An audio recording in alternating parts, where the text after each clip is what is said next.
Shut up and sit down.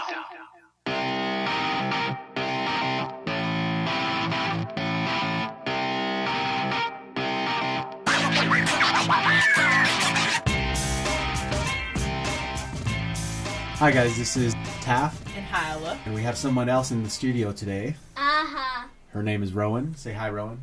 Hi. This is basically the first episode of the Amirite podcast, and I've been told numerous times by Hylah and other people that I should start some kind of review website or podcast or something. So this is the first step towards that. Yay!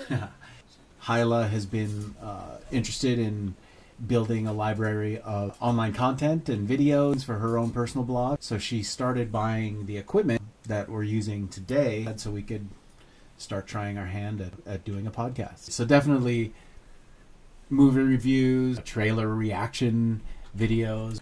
I mean, in like entertainment. So we're kind of just going to keep it an open format for the time being. We'll grow with however this podcast kind of evolved until something solidifies.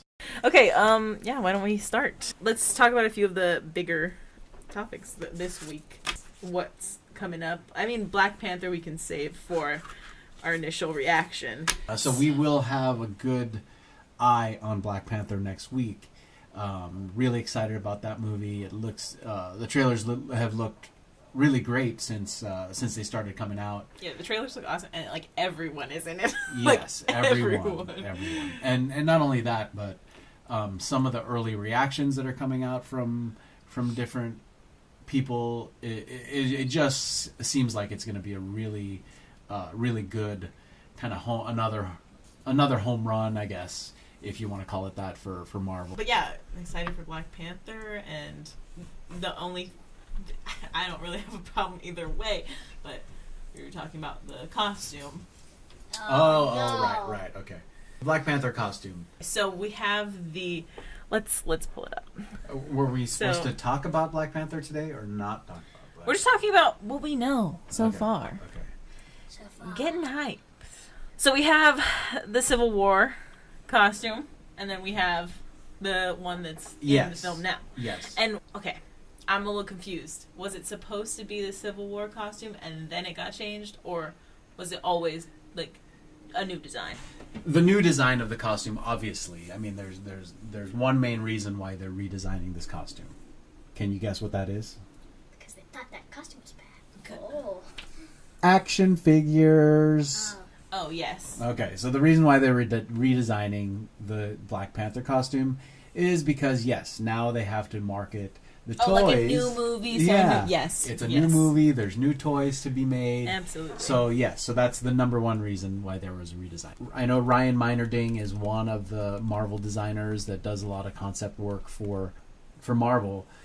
And a lot of his stuff is really great. There's another artist, is it Andy Park, who is another concept artist, and he does some really great stuff too. So the costume designs in the Marvel movies has been really amazing. Thanks, I think, largely to those two artists. I don't know if there's somebody that's actually designing the costumes and then they're putting these costumes into the concept work. Yeah. Or if they're designing these costumes from the ground up. I believe they are the ones that are conceptualizing these costumes, but I could be wrong on that. But in any case, like, those two guys have been doing Marvel designs for forever, and yeah, they had to come up with a new costume for Black Panther for his own movie. In the introduction to Black Panther in Captain America Civil War, man, I mean, that was... when that movie came out, I'd been a fan of the Black Panther, but I never really read or followed his character too much while I was reading comics. I was aware of him, and he certainly was a cool-looking character. But when he came out in that movie, my jaw hit the floor, man. Like, I mean, they did a really great job introducing him and Spider-Man also into the Marvel Universe. But as soon as Black Panther was introduced, that was just... that made my excitement go up like crazy for the Black Panther movie, which is now about to come out like here next week. I mean, both the suits. I don't think on screen it translates as much when you're like so you have the pictures side by side, and you can totally pick it apart. But I think it looks great, like in the trailers and everything. Yeah, no, I mean it's kind of like okay, let's compare it to an earlier Marvel movie. Okay, Captain America: The First Avenger, right, came out, and the suit that they made for that, I think, still to this day might be my favorite version of the Captain America suit.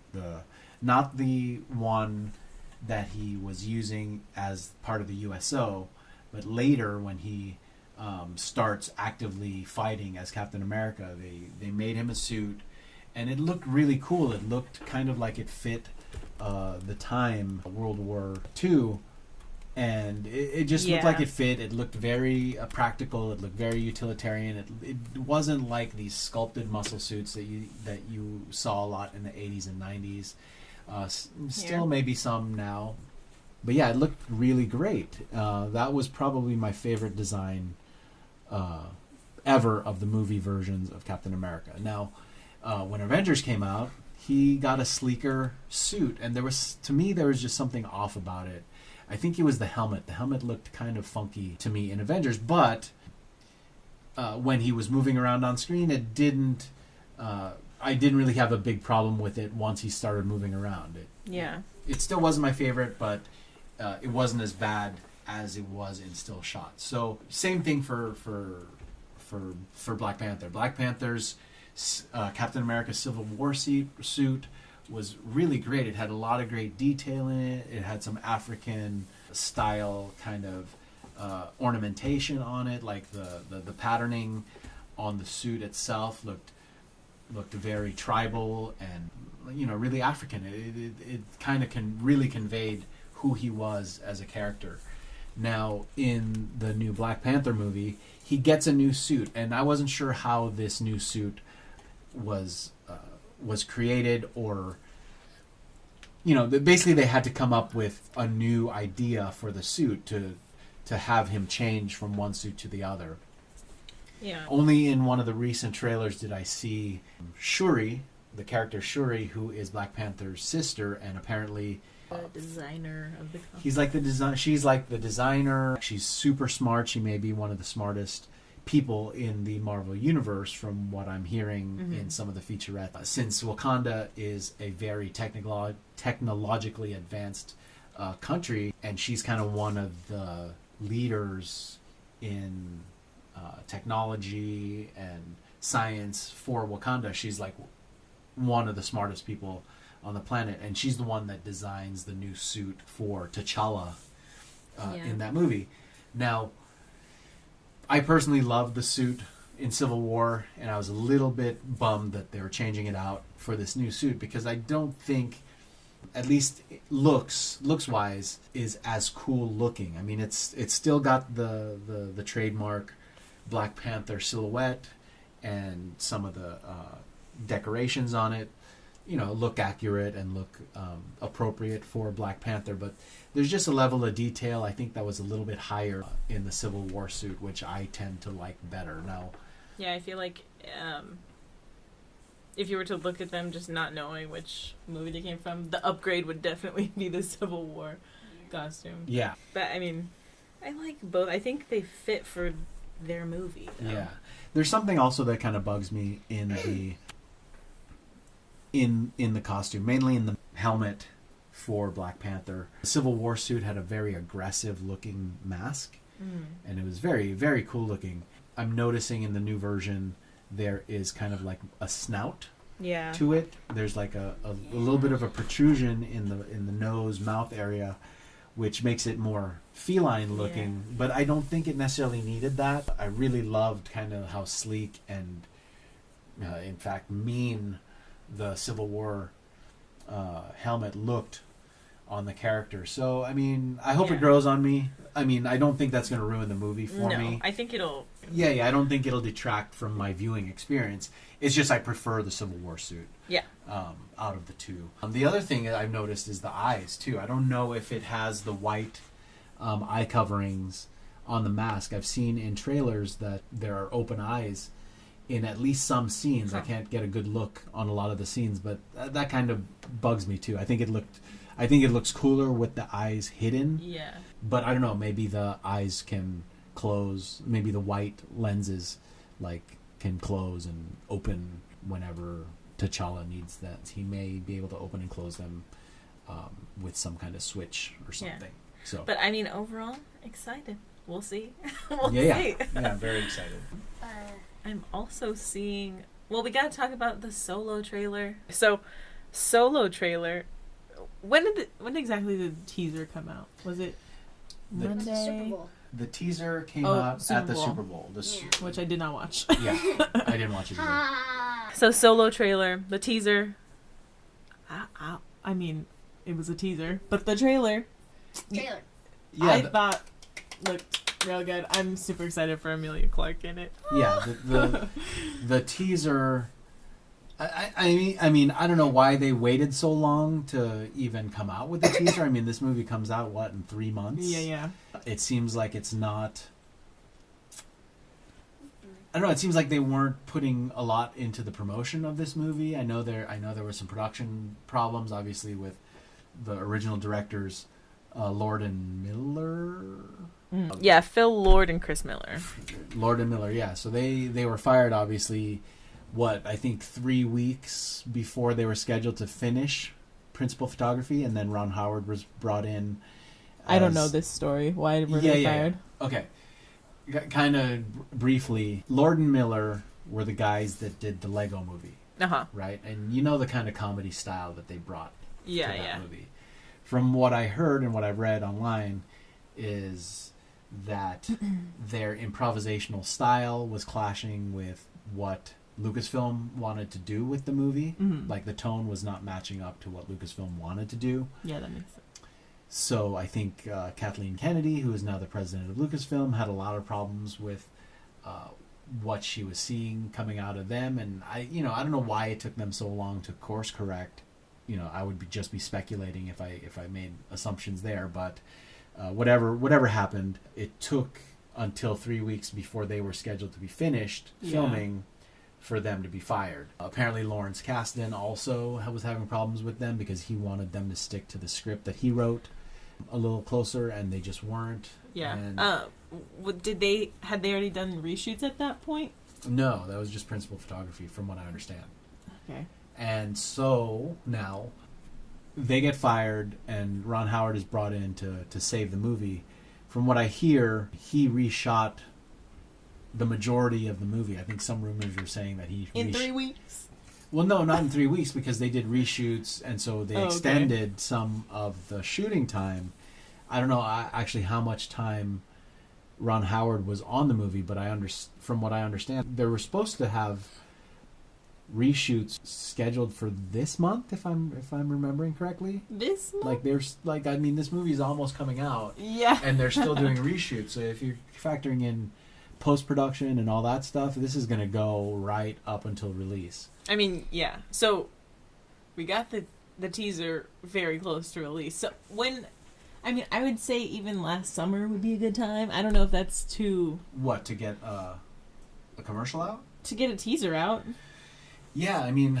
At least. Now, I'm trying to remember when we got a teaser for The Last Jedi, but it was at least six months ahead of the movie, at least. Yeah. Now, for this one, we're talking 3 months, but I get it. They wanted to get The Last Jedi in and out of the theater before they started shifting their focus into promoting Solo, but 3 months is kind of tight. Yeah. Why didn't they stick to the December release for this movie? Well, this movie isn't part of the episodes, the main story of Star Wars. So those are the ones that used to traditionally be released in May, right? With The Force Awakens, they started releasing the episodes during Christmas time. Yeah. And in fact, I think the last movie was supposed to switch to May again to be like the more traditional release date for a Star Wars movie, but they moved that back to December. So now the sequel trilogy all come out at Christmas time. Yeah. Right? Mm. So they still have a summer slot open, so they're putting their anthology movies or Yeah. the Star Wars story movies into the summer slot that used to be occupied by the main episodes. And what's the next like anthology? The next anthology, Because isn't there supposed to be one after? Yeah, Nine? I mean, obviously Rogue One was the first one. Yeah.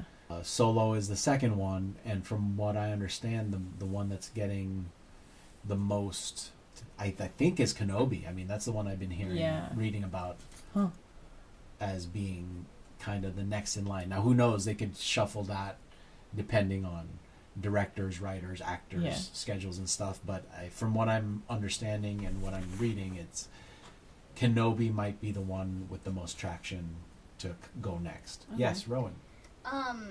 Also, who is this Ron Howard guy? The Andy Griffith Show. He's a little kid. Ah, yes. Sorry, I forgot. He got brought in to salvage what he could out of Solo.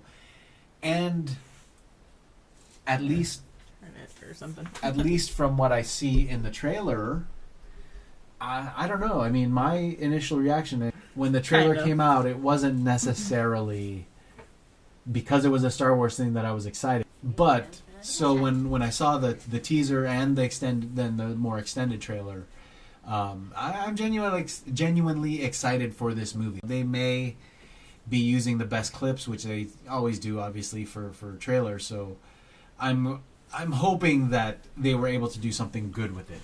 It looks like it'll be a fun movie, but I guess we'll have to see it in the theater to confirm anything. But and see if it actually covers a lot of important information we need, like the Jabba the Hutt and like his whole relationship there that we don't see. Yeah, I mean, some of the things that have been confirmed is I think the Kessel Run will be in there, which is kind of a big part of Han Solo's mythology. How he meets Chewie. I'm interested to see if they are going to be using what was established in the Legends canon, which has now been, I don't know what you want to call it, deprioritized.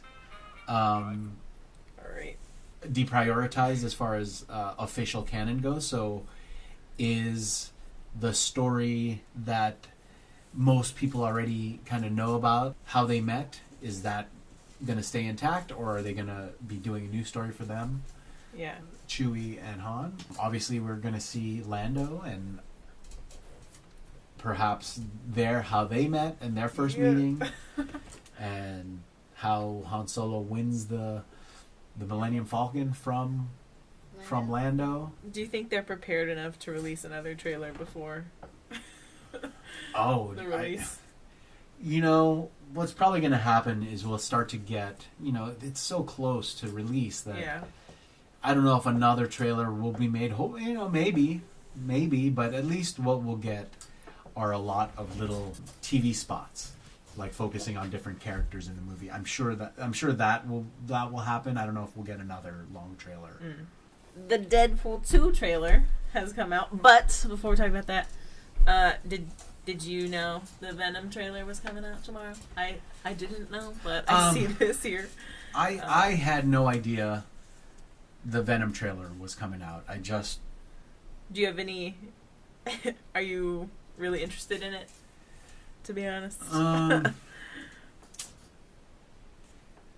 Being honest, I have to say that I'll go see it. I like Tom Hardy. Yeah. The actor, so I'll probably go see it just to see how he does in the movie, but I am not particularly interested in this version of Venom. I have a little bit of a problem with Venom. Not necessarily a problem with Venom as the character, because he kind of like Deadpool. He kind of came along and got popular a little bit after I kind of stopped reading comics regularly, so I don't know a lot of Venom. I mean, I was reading Secret Wars when the suit came out, and I read the first part of how Venom came to be, but when he became like really popular, I was kind of already maybe not stopped reading comics, but I had moved away from Spider-Man comics, so I really wasn't following Venom too much. Yeah, I don't really know enough about. I mean, I'm gonna see it, but I don't really know enough about the character to feel either way. The other thing about Venom, the main problem that I do have with Venom is essentially Sony was kind of trying to force feed Venom into the Spider-Man franchise when Sam Raimi was directing, and that's why I believe that's one of the reasons why he left the franchise. Now, I also think that the character's inclusion in Spider-Man 3 was a big factor in why that movie didn't do very well. It was studio interference, from what I gather, forcing Sam Raimi to use this character where Sam Raimi was not really interested. I think he was more of a classic Spider-Man guy, so he wanted to get into the classic villains and do their stories. And so Sony, I think, forced his hand and made him put Venom in the movie, and I think the movie suffered for it. I think both villains ended up getting badly developed for that movie, and then the movie got too bloated, and we all know that the Raimi Maguire version of Spider-Man ended with Spider-Man 3, and I think it was mainly because of the disagreement over Venom. Huh. So, well, I mean, trailer comes out tomorrow.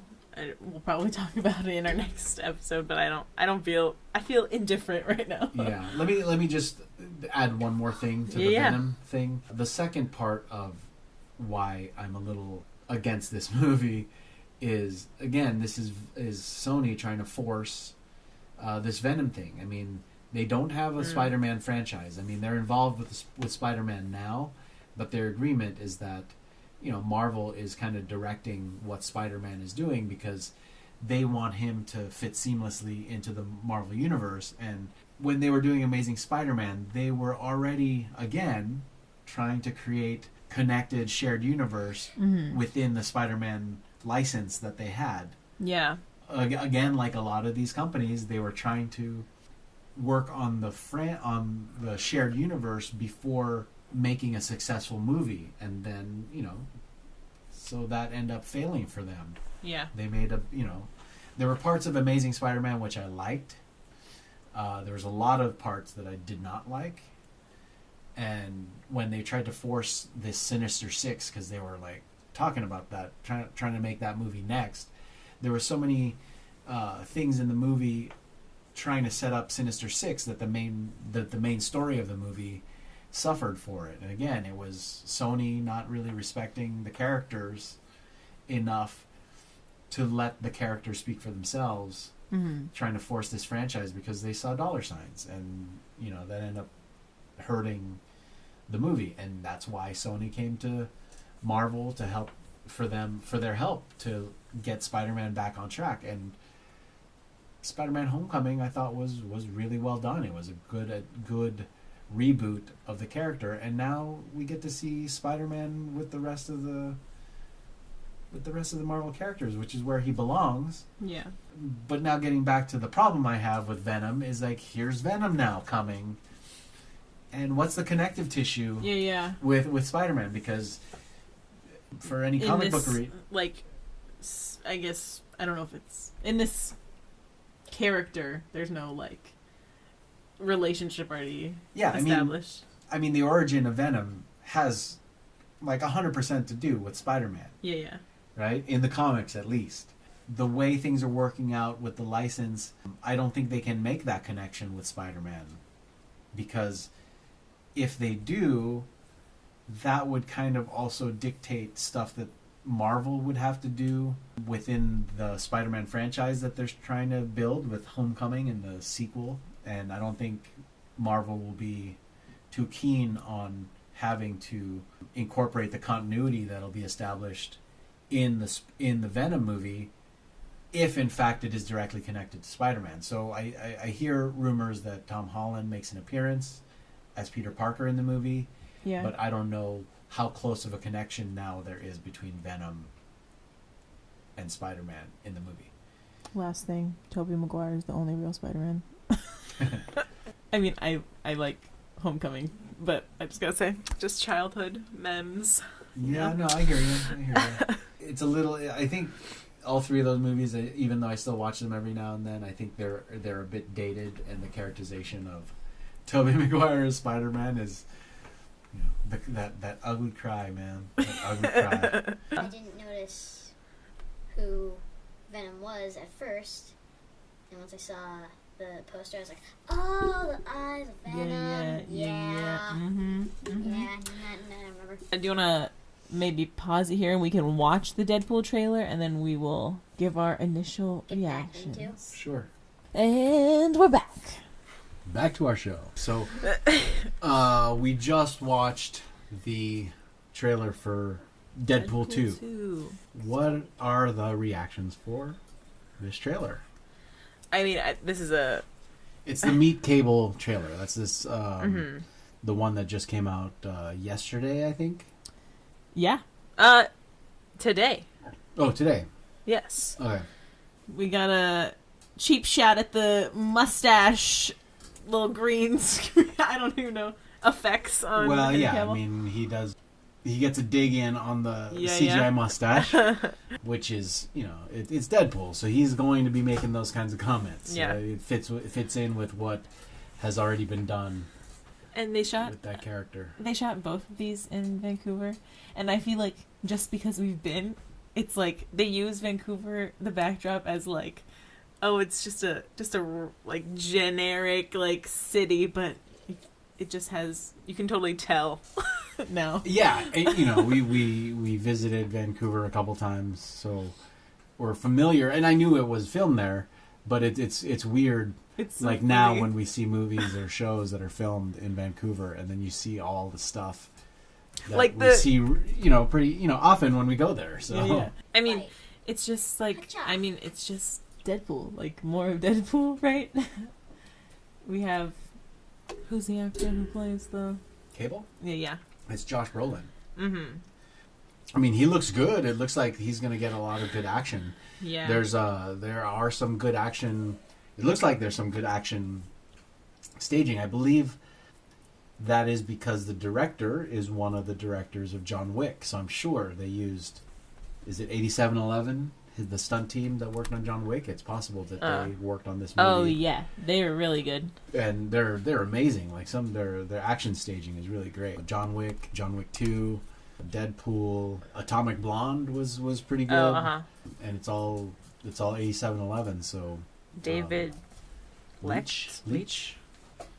So yeah, I mean, He's a leech. I am very excited for that. That's one of the things that I kind of look at is like action staging in movies like this anyway, or in Yeah, it looks really good. these action movies. I like when they put the time in to actually train and choreograph the fights and just to make it look good on screen. It should be good. It says here he's also The front runner for a Fast and Furious spinoff. Oh, Aren't we at for like The Rock? Fast and Furious 25 now? Something like that. I don't think I've seen one of those movies. Not one? No. You've had to have seen one. No, I know I've never been to the theater for one, and I don't think I would choose to watch any of them. Yeah, come to think of it, I don't think I've seen one in the theater either. I may have seen the first one in the theater. I might have gone to see the first one in the theater, but after that, I think it was all rentals. I've never. Yeah, I don't think I've seen it. I mean, I've had some fun in some of the movies, but I don't think I'm not a huge Fast and the Furious guy. Yeah, but I mean, Deadpool. I mean, it looked great. Okay, so yeah, the Deadpool trailer has, the signature Deadpool stuff. The Cable, introduction of Cable looks great. I mean, his character design looks really cool. We'll have to see how it turns out. I mean, with David Leitch as director, is that going to be, more action than the other one? But it seems like, it's going to be that same level of comedy that they had in the previous one, obviously, to keep that continuity going with breaking the fourth wall, kind of the lowbrow Deadpool humor and stuff like that, and swearing and all that good stuff. But it looks like the action is going to look really cool in this. Yeah. So I'm kind of excited. I actually, again, with Venom and Deadpool, they came along and got popular after I stopped reading comics regularly. So the popularity of Deadpool is a little lost on me. I have friends that love Deadpool. So when the first movie came out, I was just kind of like, oh, maybe I'll go see it or whatever. And then It was funny. And Really I thought it was hilarious. I mean, super raunchy, obviously, but but I thought it was hilarious. So yeah, I'm excited. What else do we got? There's nothing else. Covered a lot of Black Panther, though. Yeah, I mean, I think we'll save. We went, I think, a little more with Black Panther than I was anticipating for this one. So we'll save the more Black Panther talk for after we go see it in the theater. I mean, I do want to talk about Oscar nominations and all those kind of movies, but I think that's totally separate. So Yeah, that's going to be a completely different conversation, I think. So let's save that for another time. But, yeah. I mean, obviously, we're kind of winging it for this one, but we'll we covered so much. We'll try to be a little more structured going forward. I just want to get our feet wet in this whole thing. Yeah. Get some content generated, and now we'll probably have to edit and then publish this thing. Okay, well, I think that's it this week. Okay, yeah. Thanks for listening. Thanks. Bye. This is Taf and Hylah And Rowan.